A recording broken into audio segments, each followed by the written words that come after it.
വടക്കൻ കേരളത്തിൽ ഓണത്തിന്റെ വരവറിയിച്ച് കർക്കിടക തെയ്യങ്ങൾ അരങ്ങൊഴിഞ്ഞു.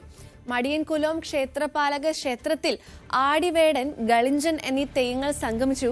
ഇനി മാവേലി സങ്കല്പത്തിലുള്ള ഓണത്താർ തെയ്യം ഗൃഹസന്ദർശനത്തിനായി എത്തും.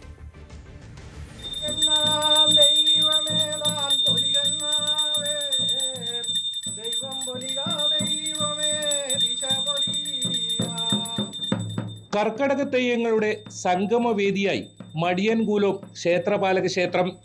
ആടി, വേടൻ, ഗളിഞ്ചൻ എന്നീ തെയ്യങ്ങളുടെ ദേശാടനത്തിന് സമാപനം കുറിച്ചാണ് തെയ്യങ്ങളുടെ കൂടിച്ചേരൽ. ക്ഷേത്ര നടയിലെത്തിയ തെയ്യങ്ങളെ ചങ്ങലവട്ടയിൽ തിരിതള്ളിച്ച് പ്രധാന പൂപ്പറിയൻ വരവേറ്റു. അച്ഛന്മാരും ട്രസ്റ്റി അംഗങ്ങളും കൂലോത്തെ പ്രധാന തെയ്യ കലാകാരനായ ആചാരക്കാരൻ ചിങ്കവും നാട്ടുകാരും പങ്കെടുത്തു.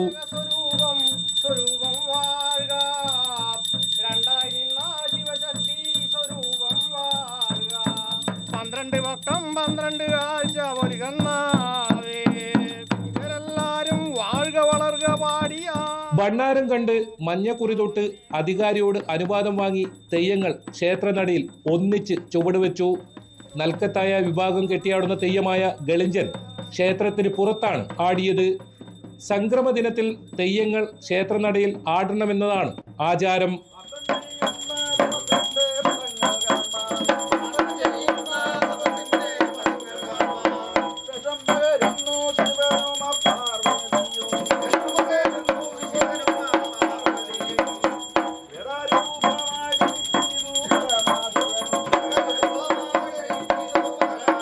വണ്ണാസമുദായത്തിൽ ഞങ്ങൾ കെട്ടിവരുന്ന തെയ്യം ആടിയാണ് തെയ്യം.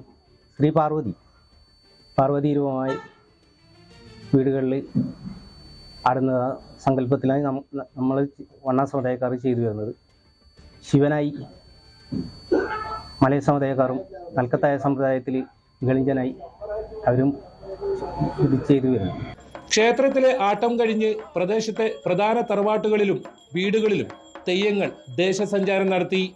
വീട്ടുമുറ്റങ്ങളിൽ തെയ്യങ്ങളെ ഗുരുസിയൊഴിഞ്ഞ് മറിച്ച് അരിയും നെല്ലും പണവും നൽകി യാത്രയാക്കി. തിരുവോണത്തിന്റെ വരവറിയിച്ച് ഇനി ഓണത്താർ കുട്ടി തെയ്യങ്ങൾ ദേശസഞ്ചാരത്തിനായി എത്തും. ന്യൂസ് 18 കാസർഗോഡ്.